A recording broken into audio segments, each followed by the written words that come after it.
रात के 10 बजे होंगे। शमशान के एक ओर डोम ने बेफिक्री से खाट बिछाते हुए कबीर के दोहे की ऊंची तान छेड़ दी। जही घट प्रेम न संचरे, सोई घट जान मसान। शमशान का दिल भर आया। एक सर्द आह भरकर उसने पहलू में खड़ी पहाड़ी से कहा, मैं इंसान को जितना प्यार करता हूं उतनी ही घृणा उससे पाता हूं। कभी मनुष्य यही चाहते हैं कि उन्हें कभी मेरा मुंह न देखना पड़े, पर वास्तव में मैं इतना बुरा भी नहीं हूं। संसार में जब मनुष्य को एक दिन के लिए भी स्थान नहीं रह जाता है, तब मैं उसे अपनी गोद में स्थान देता हूं। चाहे कोई अमीर हो, गरीब हो, बूढ़ा हो, बच्चा हो, मैं सबको समान दृष्टि से देखता हूं। पर इससे क्या होता है? मेरे पास वह प्रेम नहीं जो इंसान के पास है। मेरे पास वह निधि नहीं जो मनुष्य के पास है। मेरे पास प्रेम नहीं। मेरे दिल में मोहब्बत का वह चिराग रोशन नहीं होता जिसके बल पर मैं उसके दिल में अपने थोड़ा सा स्थान बना सकूं। नहीं जानता खुदा ने मेरे साथ ऐसी बेइंसाफ क्यों किया। शहर और शमशान के बीच खड़ी पहाड़ी मुस्कुरा दी। उसकी यह व्यंग्यात्मक मुस्कुराहट शमशान के हृदय में चुभ गई। उसने पूछा, क्या तुम्हारी कभी इच्छा नहीं होती कि तुम्हारे पास भी इंसान की तरह प्रेम भरा दिल हो, जिसमें अपने प्रिय के लिए मर मिटने की तमन्ना मचलती हो? कभी कभी दूर से हवाएं आती है, लैला और मजनू, श्री फरहान की प्रेम कहानियां मुझे सुना जाती है। तो सच मानना, मैं तड़प कर रह जाता हूं कि काश मैं भी इंसान होता, मैं भी मजनू होता और लैला की वियोग में अपने को कुर्बान कर देता। प्रिय की प्रतीक्षा में राह में पलकों के पावड़े बिछाकर बैठा रहता।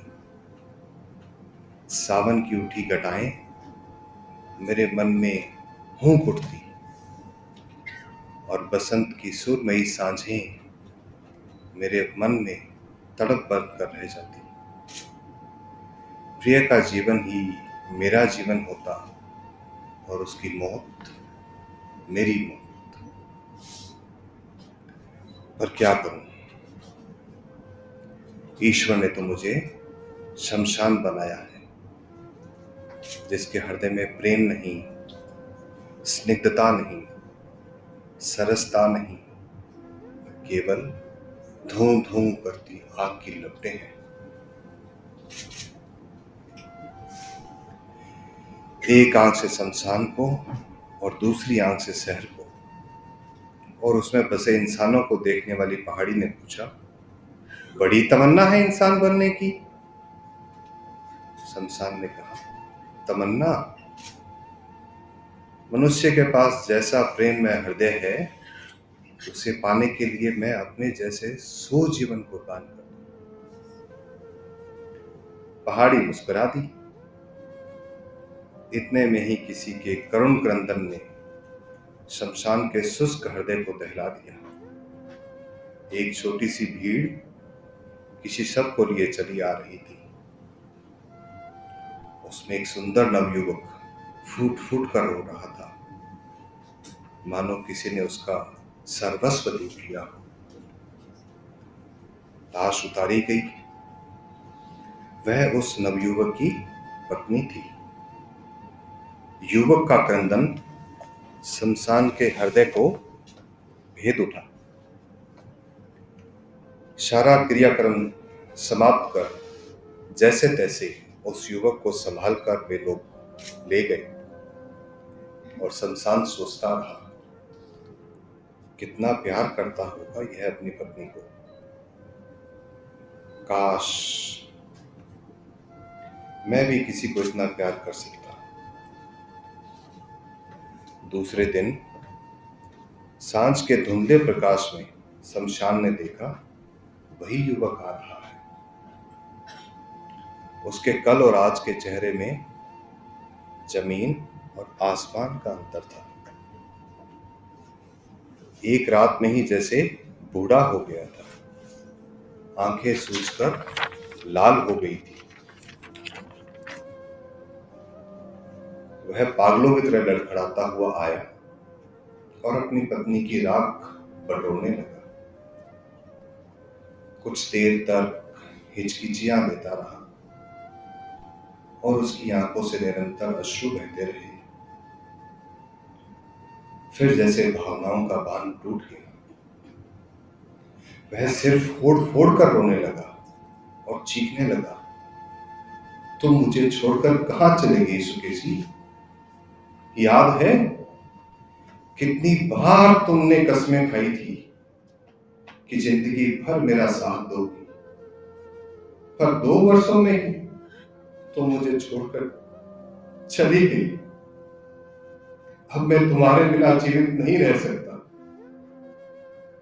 तुम मुझे अपने पास बुला लो, नहीं तो मुझे ही तुम्हारे पास आने का कोई उपाय करना पड़ेगा। तुम नहीं तो मेरे जीवन का कोई अर्थ नहीं, कोई सार नहीं, कोई रस नहीं। तुम ही तो मेरा जीवन थी, मेरी प्रेरणा थी। अब मैं जीवित रहकर करूंगा ही क्या? मुझे अपने पास बुला लो। मैं तुम्हारे बिना नहीं रह सकता, नहीं रह सकता, किसी तरह भी नहीं रह सकता। इसी प्रकार वह विलाप करके रोता रहा, सिर फोड़ता रहा और मूक शमशान अपनी सूखी पथराई आंखों से इस दृश्य को देखता रहा। इंसान बनने की, प्रेम करने की और प्रिय के विरोध में इस नवयुवक की भांति मर मिटने की तमन्ना और अधिक जोर पकड़ने लगी। वह यही सोचता रहा, काश मैं भी किसी को इसी तरह दिलो जान से प्यार कर सकता। उसके पहलू में खड़ी पहाड़ी मुस्कुराती रही। रो धोकर वह व्यक्ति तो चला गया, पर शमशान के हृदय को उसके आंसू गर्म सलाखों की तरह दग्ध करते रहे। उसने पहाड़ी से कहा, इस व्यक्ति की व्यथा ने मेरे हृदय को मत डाला। यूं तो यहाँ रोज ही कितने ही व्यक्ति आते हैं, पर जाने क्यों इसके दुख में, इसकी वेदना में ऐसा क्या था जो मैं कभी नहीं भूल सकूंगा। तुम देखना, अब यह जीवित नहीं रहेगा। एक दिन में ही मैं अपनी प्रेयसी के वियोग में, जिसने अपने शरीर का आधा भाग जला डाला, वह भला कितने दिन इस प्रकार जीवित रह सकेगा। वह अवश्य ही रो रो कर प्राण दे देगा। और मैं भी चाहता हूं कि वह मेरी गोद में आ जाए और मैं दोनों को हमेशा के लिए मिला दूं। सारे दिन वह युवक की प्रतीक्षा करता रहा, पर शव न आया। हाँ, आसमान में जब सांझ का धुंधला छाने लगा तो वह युवक आया और वैसे ही पागलों की तरह प्रलाप करता रहा। 3-4 दिन तक यह क्रम बना रहा। फिर युवक का आना भी बंद हो गया, पर शमशान उसे भूल न सका। प्रत्येक शव को वह जाने किस उत्सुकता से देखता और फिर कुछ खिन्न हो जाता। एक दिन उसने पहाड़ी से पूछा, तुम्हें तो शहर का कोना कोना दिखाई देता है, बता सकती हो उस युवक का क्या हाल है? पहाड़ी ने मुस्कुराते हुए कहा, नहीं।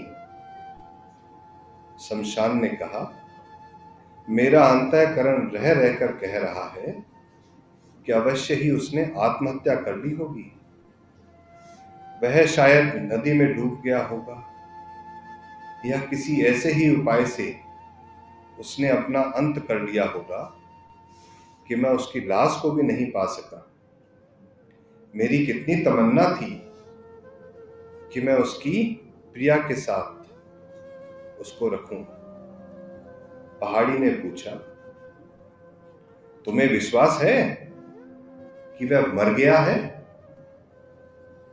शमशान खिंच उठा, तुम तो बिल्कुल पत्थर की तरह हो। उसके हृदय को प्रेम की पीर ने भेद दिया हो, वह कभी जीवित नहीं रह सकता। पहाड़ी केवल मुस्कुरा दी। दिन आए और चले गए। अपने आंचल में इंसानों को अपने प्रेमियों के वियोग में आंसू बहाते देख शमशान का मन इंसान के प्रति और अधिक श्रद्धालु होता गया। यह एक क्रम सा हो गया कि शमशान इंसान के अलौकिक गुण गाया करता और पहाड़ी मुस्कुराया करती। इसी प्रकार 3 वर्ष बीत गए। 3 वर्ष की लंबी अवधि भी शमशान के मन से सुंदर युवक की व्यथा को न पहुंच सकी। वह अक्सर उसकी बात करता, उसके उन आंसुओं की बात करता जो उसने अपनी प्रेयसी के वियोग में बहाए थे। उसके उस अनुपम प्रेम की बात करता जिसने उसे अवश्य ही आत्महत्या के लिए बाध्य कर दिया होगा। उसके उस करुण विलाप की बात करता जो आज भी उसके हृदय को मथे डाल रहा था। तभी एक दिन फिर उसका हृदय किसी परिचित स्वर की करुण चित्कारों से दहल उठा। उसने देखा, वही सुंदर युवक एक छोटी सी भीड़ के साथ किसी शव को लिए आ रहा है। शमशान ने सोचा, वह अभी जीवित है। अब इस अभागे पर ईश्वर ने कौन सा दुख डाला है। और वहां पर जो बातचीत हो रही थी उससे यह समझने में देर न लगी कि यह भी उसकी पत्नी ही थी। सब लोग कह रहे थे, इसके भाग्य में पत्नी का सुख ही नहीं लिखा है, वरना 5 ही वर्ष में यूं 2-2 पत्नियां न छोड़ जाती। अभी बेचारे की उम्र ही क्या है। आज भी युवक का क्रंदन अत्यंत करुण था। आज भी उसकी चित्कारें हृदय को दहला देने वाली थी। आज भी उसके आंसू गर्म सलाखों की भांति हृदय को दहला देने वाले थे। उसके पहले दिन के रूप में और आज के रूप में कोई विशेष अंतर नहीं था। जैसे तैसे धीरज बंधाकर और पकड़कर लोग उसे ले गए। शमशान के मन में वर्षों से मनुष्य के अलौकिक प्रेम की जो धारणा जमी हुई थी, उसको पहली बार हल्का सा धक्का लगा। संध्या समय युवक फिर आया और अपनी पत्नी की राख में लोट लोट कर विलाप करने लगा। मैंने स्वप्न में भी नहीं सोचा था कि तुम मुझे इस प्रकार छोड़कर चली जाओगी। यदि मुझे इसी प्रकार मझधार में छोड़कर जाना था तो मेरा साथ ही क्यों दिया? अब मैं तुम्हारे बिना कैसे जीवित रहूंगा? तुमने अपनी मधुर मुस्कान से एक ही दिन में मेरे मन से सुकेसी की व्यथा पहुंच दी थी। मैं मन प्राण से तुम्हारा हो गया, तुम ही तो मेरा प्राण थी। अब यह निष्प्राण देह कैसे जीवित रहेगी? कितने दिन जीवित रहेगी? मुझे अपने पास बुला लो, अब मैं इस संसार में नहीं रह सकूंगा। सुकेसी तो मेरी अनुगामिनी थी, इसलिए मुझे उसका अभाव नहीं खटका, पर तुम तो मेरी सहगामिनी थी। हम तो दो शरीर और एक प्राण थे। जब प्राण ही चले गए तो शरीर का क्या प्रयोजन? इसी तरह वह रोज आता, घंटों विलाप करता और चला जाता। उसके आंसुओं में कुछ ऐसी शक्ति थी, उसके विलाप में कुछ ऐसी सच्चाई थी कि शमशान के मन में पहले जो एक हल्की सी संदेह की रेखा उभर आई थी, वह भी मिट गई। एक बार फिर शमशान उसके शव की प्रतीक्षा करने लगा और अधिक दृढ़ विश्वास के साथ कि इस धक्के ने अवश्य ही उसके जीवन का अंत कर दिया होगा।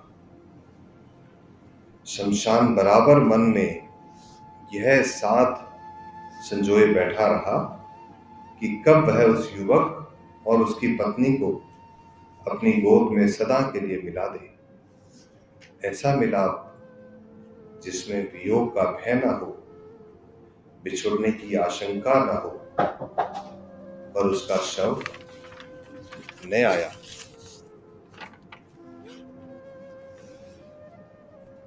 उसके हृदय की लालसा बनी रही।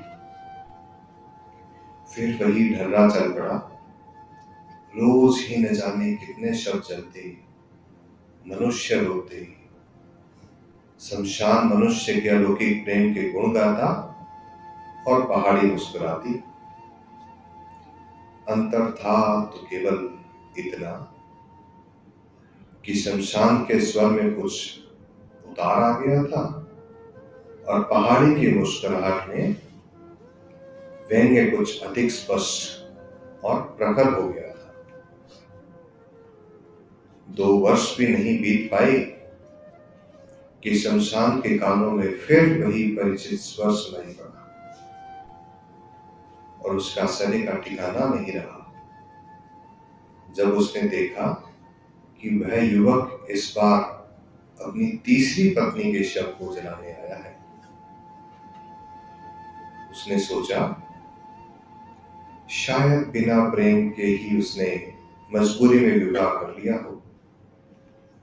पर उस युवक का विलाप सुना तो वह भ्रम भी जाता रहा।